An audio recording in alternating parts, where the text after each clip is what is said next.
This is 25-year-old Tim Burton. As many of you know, he will go on to become one of the most distinct film directors.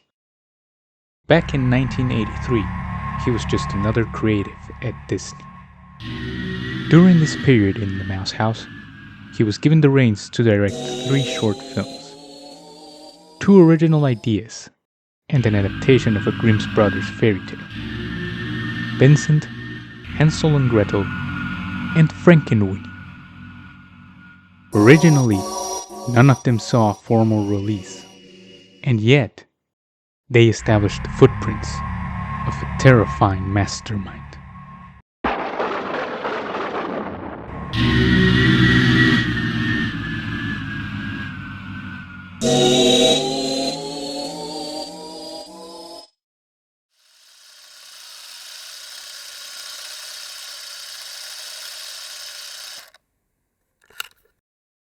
No. Hey, get your fucking picture fixed. Oh, don't mind me. I'll just... I'll get it fixed right away.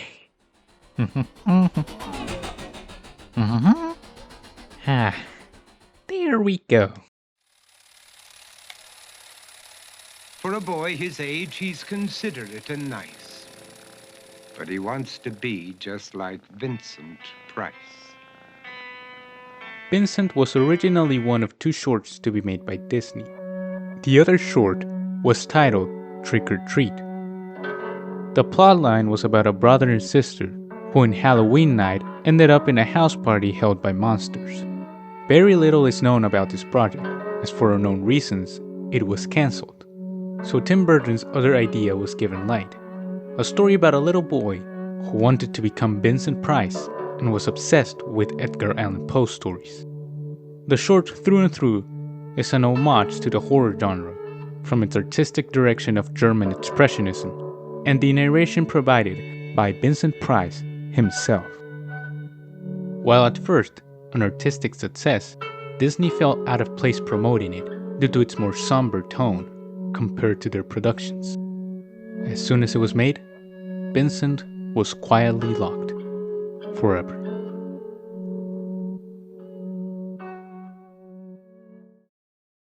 Disney Channel, and it's a retelling of Hansel and Gretel, and it basically follows the same story as Hansel and Gretel, just with different elements. We're going to be using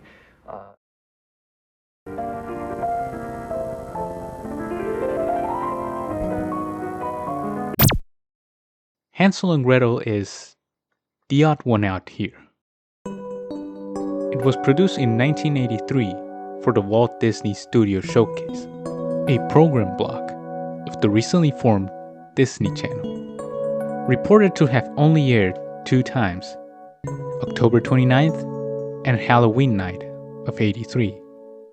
Hansel and Gretel was considered lost media for the longest time, some even doubting it ever existed.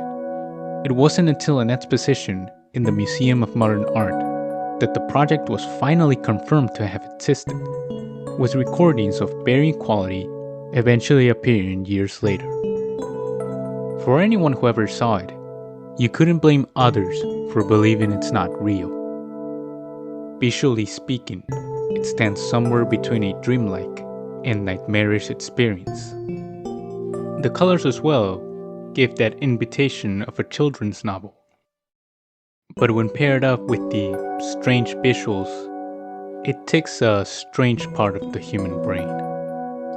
You could truly qualify it as the horror movie for children.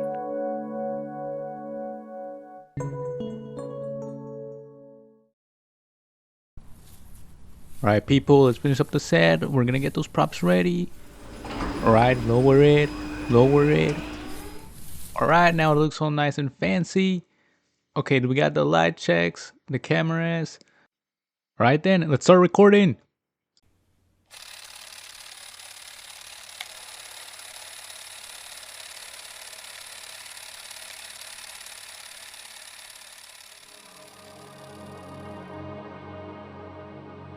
We finally arrived at Frankenweenie, a retelling of Frankenstein, but with scientist Victor Frankenstein as a young boy who lost his dog in an accident and wishes to bring him back. As the final and longest of all the shorts featured here, it cements more than ever not only Tim Burton's powerful imagery, creative concepts, and homages to somewhat disregarded genres of cinema, but also the heart in many of his stories, the outsider trying to understand life. For as much as Frank and Winnie, like many monsters of the horror genre, are creations we do not understand, they can also show us that, despite not being human, they can have heart. It's the perfect blend of Disney's heartwarming storytelling and Tim Burton's imagination, which makes it the more ironic that it was his last project as a Disney employee.